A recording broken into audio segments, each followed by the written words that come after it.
Hey there, everybody. Sammy here, your host of the Digital Marketing Therapy Podcast, and I am excited to be here to talk with you about what to do after you attend a summit online or a conference or whatever. You show up to these events, you learn a lot, and then it's like, oh my gosh, what do I do with all this information? And we recently held the Online Fundraising Virtual Summit, which supported nonprofits in their quest to build their monthly donor programs, grow their monthly donor programs, and get more retention there. And we had amazing speakers, 20 plus sessions, and it was a lot for organizations to take in because you come to these events, everybody's kind of at a different place in their journey, at a different place in their experience level, different levels, sizes of teams. And so, it can be hard to really take in all of that information and figure out how to process it and how to turn it into actionable items and not already feel crazy overwhelmed.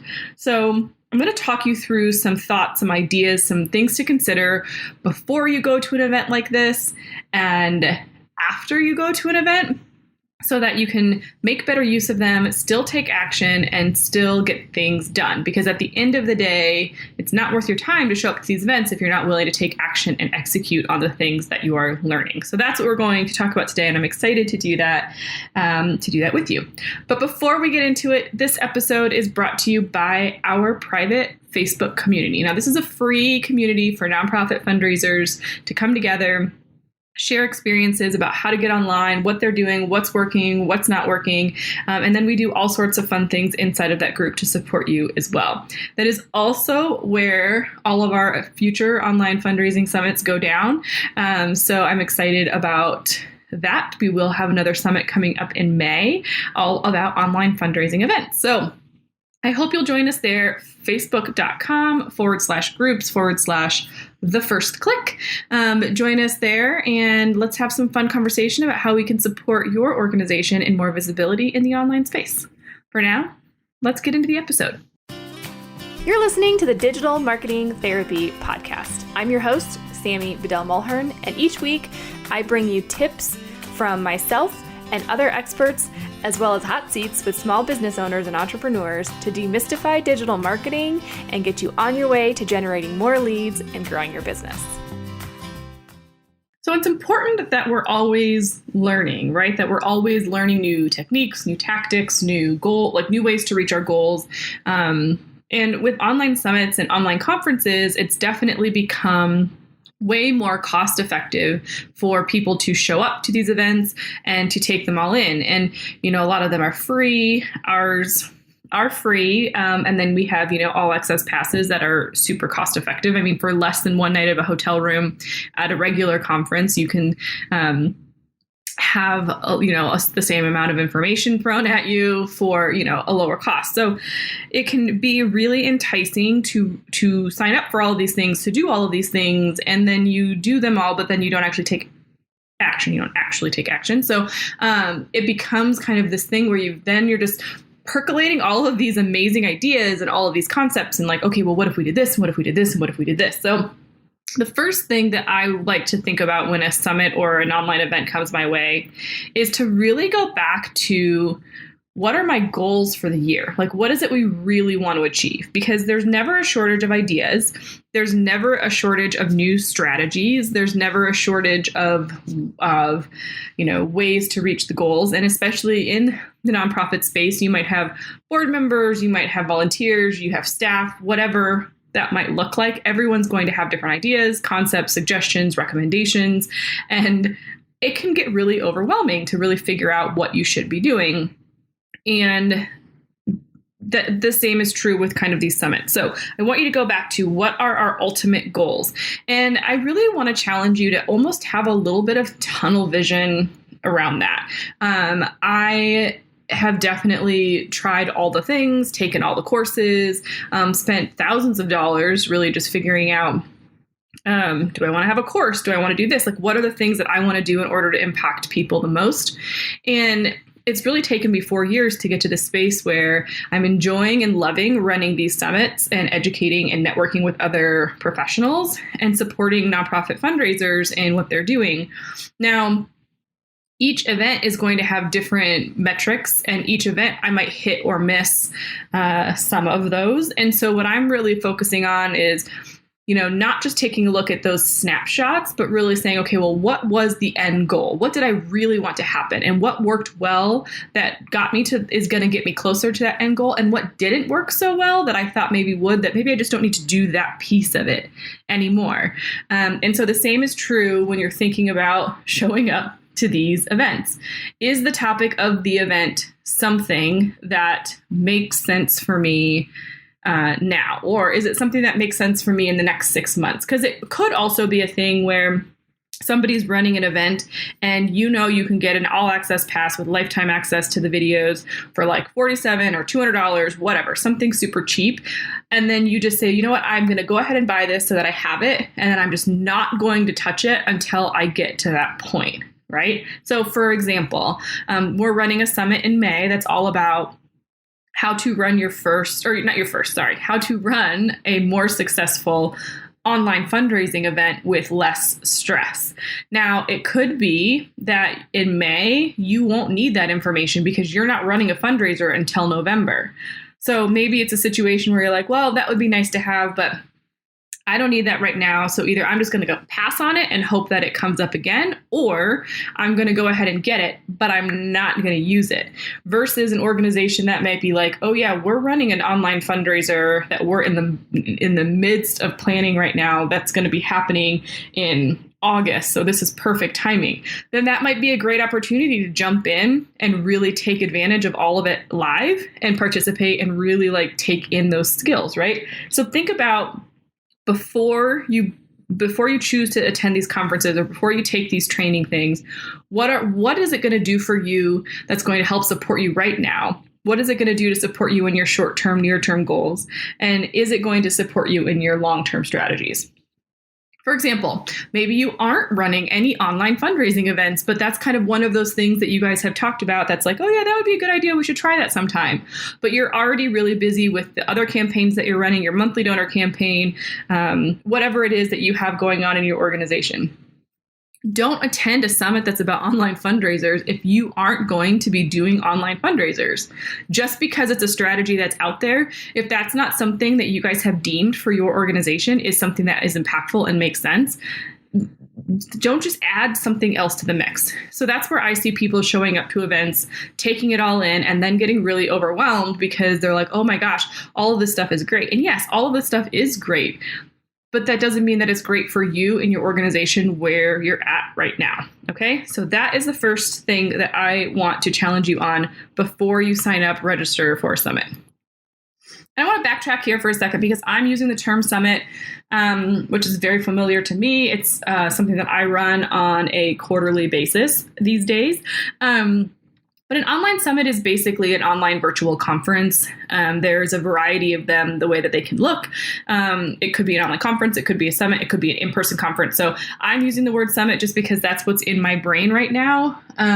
But please know that that can be interchanged with any kind of conference, workshop type, multi-day usually type event. Okay, so once I've decided, yes, I'm going to attend this event, like I said before, determine if it's something that you're just going to purchase so that you have, because you know it's coming down the pipeline, you're just not ready right now, or if you're going to go all in and really participate and get the most out of it you can while the event is being run live. If you are going to be participating in it live, I never recommend attending every single session. It's going to be hard.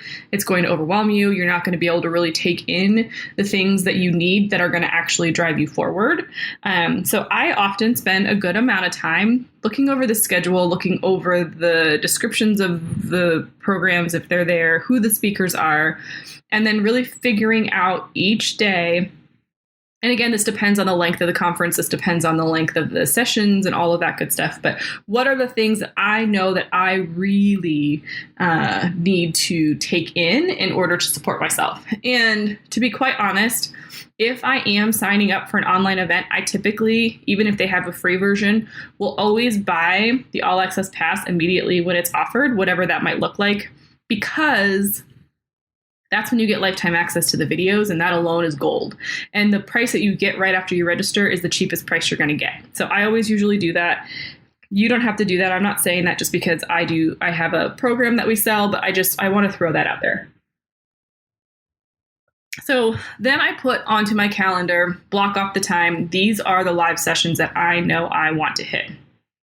And that way I know they're blocked off, they're there. People can't schedule or book time with me. I'm committing myself to, I'm going to show up for these events. And sometimes it works, or it doesn't work out and my schedule's already booked. It doesn't matter, whatever. In that case, then I will often block off time in my schedule for exactly when I'm going to watch those replays. So again, they're there. I get reminded, because the last thing we want to do is pay for something and forget that we did so. So once I have my game plan in mind, I know it's related back to my goals, I'm ready to show up for the event. Now, on event days, and I don't want to get too much into this because I really want to talk about prepping before and after, but on the event days, I really want to make sure that I'm in a space where I'm ready with my notes. I've got a notepad that I like to take paper notes. That's just me. So whatever it is for you that makes sense. I like to make sure that my family is understanding, like today or this week, we have a lot going on. I'm doing this workshop, or your team, it could be your team, your bosses, whatever. Because again, if we're paying for something, we want to make the most bang for our buck, right? And then I really want to make sure that I am taking good notes on the things that are most impactful, writing down things like, you might want to watch this video again. But all that's fine. I'm sure you have your own processes for that. But at the end of the day, I like to spend a little bit of time to reflect. What does the stuff that I learned actually mean for my business? Or what does the stuff that I learned actually mean for my organization? What are the things that I know I can implement right away, take action on, that I'm going to see results from?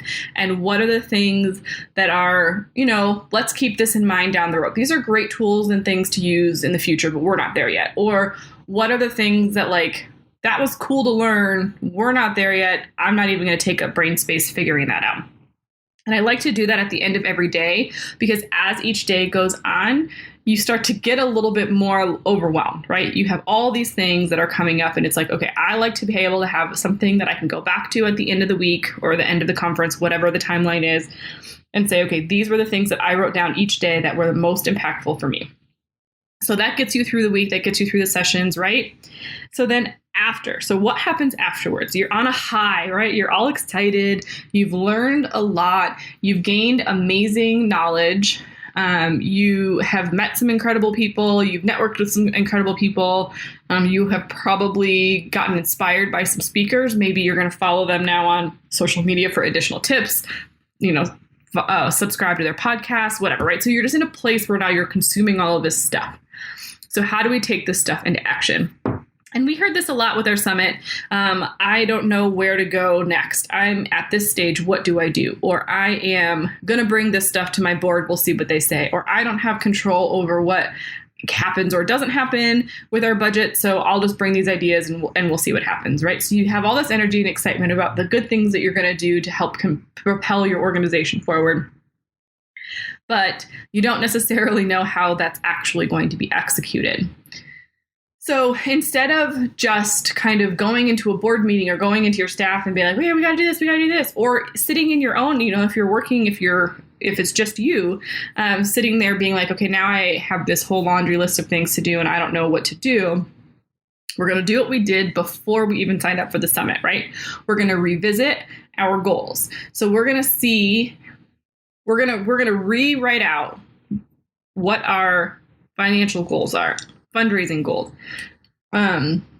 what our plans were already for how we were going to reach our goals, how many people we're going to serve, how many animals we're going to serve, how many environmental projects we're going to serve. Like, we're going to put all of that in front of our face again so that we can come back with a clear picture, because you're going to have heard all these amazing stories and we need to bring it back home. So we'll bring it home and we'll take that list out that we did every single day from the summit of the things that we thought were going to be the biggest impact. And we're going to just start to put them together. Because after you attend an event, it's not going to completely change what you've already been doing. And you've already got a path. So now let's refine that path with some things that we learned. Let's add the things that make a difference, and let's go from there. So let's take a look at the things that we wrote down every day that were impactful, and let's see how they fit in with what we said our goals already were.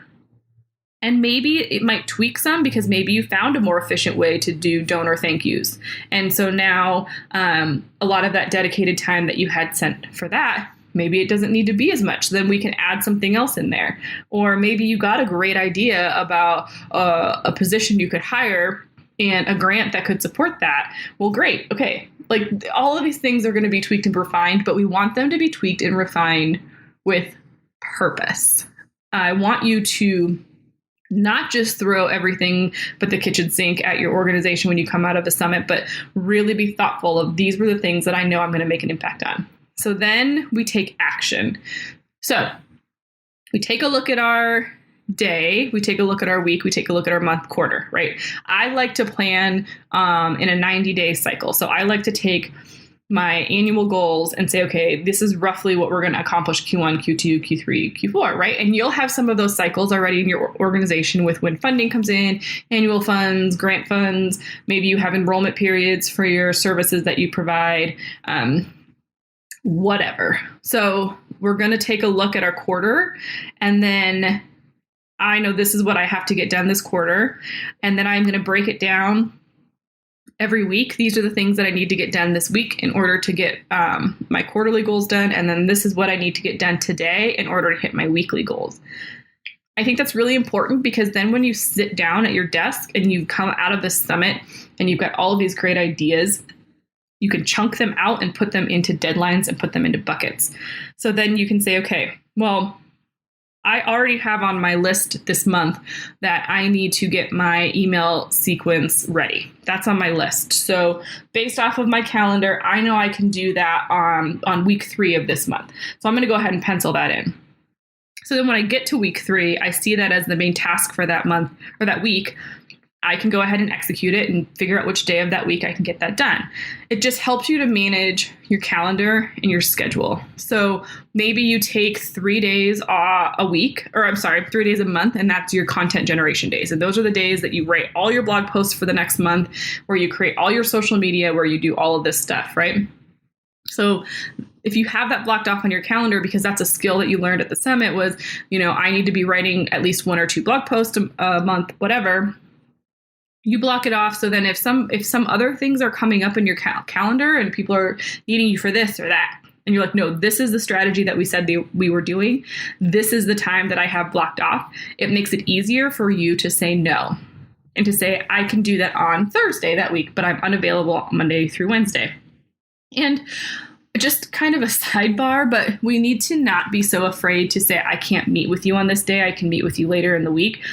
It's not going to turn into a no from a donor. It's not going to turn into like your organization falling down on top of you.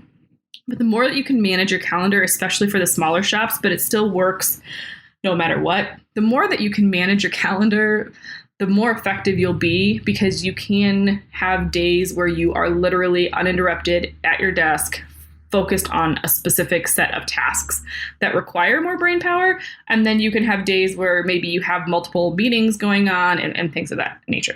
Okay. Anyway, regardless, we could do a whole episode about that.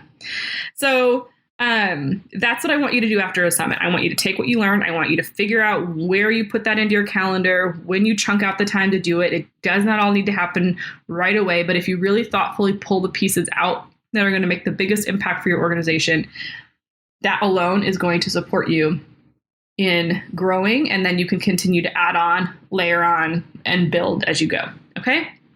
So if you have any questions about anything in here, any feedback, you can always hit us up at The First Click Marketing on Facebook or Instagram, or join us in the private Facebook group at facebook.com/groups/The First Click. But this is what I want you to think about before and after you go to a summit. Is this the right summit for you based off of the goals that you have? Is it going to be valuable? The events are usually always amazing, so it's going to be valuable, but is it valuable to you right now? Does it make sense for you right now? And then afterwards, don't throw out your existing to-do list. Don't make it seem so crazy, but just start to put in these pieces as you go so that you can implement and take action and see growth in your organization. Okay?